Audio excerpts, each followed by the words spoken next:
ആകയാൽ നിങ്ങൾ ഇനി അന്യരും പരദേശികളുമല്ല, വിശുദ്ധന്മാരുടെ സഹപൗരന്മാരും ദൈവത്തിന്റെ ഭവനക്കാരും അത്രേ. അപ്പോൾ ദൈവത്തിന്റെ കുടുംബത്തിലേക്കാണ് നാം വീണ്ടും ജനിച്ചത്. ആ കുടുംബത്തിന് നാം പേരുദോഷം ഉണ്ടാക്കരുത്. പണ്ടേ ഞാൻ അങ്ങനെ എന്ന് ഈ കുടുംബത്തിൽ ജനിച്ചതിന് ശേഷം പറയരുത്. പഴയ മനുഷ്യനെ അവന്റെ പ്രവൃത്തികളോടുകൂടി ഉരിഞ്ഞുകളഞ്ഞ് തന്നെ സൃഷ്ടിച്ചവന്റെ പ്രതിമപ്രകാരം പുതുക്കം പ്രാപിക്കുന്ന പുതിയ മനുഷ്യനെ നാം ധരിച്ചിരിക്കുന്നുവല്ലോ.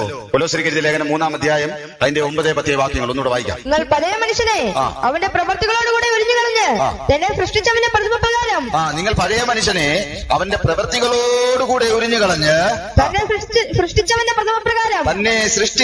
പ്രതിമപ്രകാരം പരിജ്ഞാനത്തിനായി പുതുക്കം പ്രാപിക്കുന്ന പുതിയ മനുഷ്യനെ ധരിച്ചിരിക്കുന്നുവല്ലോ. പഴയ മനുഷ്യനെ അവന്റെ പ്രവൃത്തികളോടുകൂടി ഉരിഞ്ഞു കളയണം. നമ്മെ സൃഷ്ടിച്ചവന്റെ പ്രതിമപ്രകാരം. അതാരാ?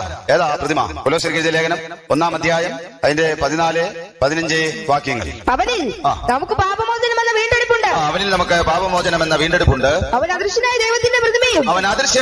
ദൈവത്തിന്റെ പ്രതിമയും സർവ്വ സൃഷ്ടിക്കും ആദിജാതനുമാകുന്നു. അവനിൽ നമുക്ക് പാപമോചനം എന്ന വീണ്ടെടുപ്പുണ്ട്.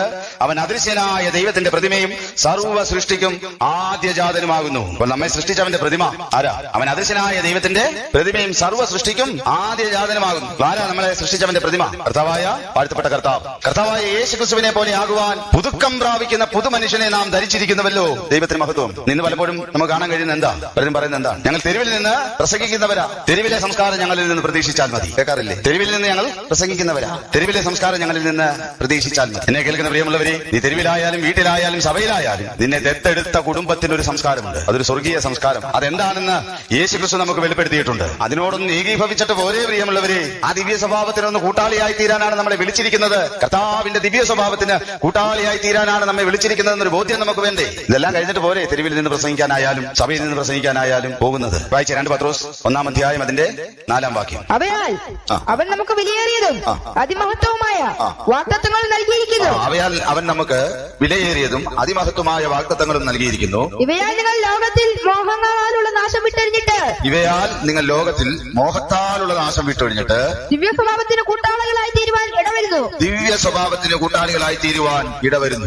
ലോകത്തിൽ മോഹത്താലുള്ള നാശം വിട്ടൊഴിഞ്ഞിട്ട് ദിവ്യ സ്വഭാവത്തിന് കൂട്ടാളിയായി തീരുവാൻ ഇടവരുന്നു. ഞാൻ സൗമ്യതയും താഴ്മയും ഉള്ളവനാകൊണ്ട് എന്നോട് പഠിപ്പിൻ. കർത്താവും അപ്പോസ്തലന്മാരും ജനത്തോട് സംസാരിക്കുകയും പ്രസംഗിക്കുകയും ചെയ്ത ഒരു ശൈലിയുണ്ട്. അതുകൊണ്ട് അവർക്കാർക്കും വന്ന് നിന്ന് ജനത്തോട് പറയേണ്ടി വന്നിട്ടില്ല. പണ്ട് മീൻ പിടിക്കാൻ വള്ളത്തിൽ കയറിയിരുന്നപ്പോൾ ഉണ്ടായിരുന്ന പത്രോസ ഞാൻ പറയേണ്ടി വന്നു. ഒറ്റപ്പെട്ടിന് എന്റെ കർത്താവിനെ തൊടാൻ വന്നവന്റെ ചെവി അർത്ഥവനാ ഞാൻ. ഇതുപോലെ പിന്നീട് പറയേണ്ടി വന്നു.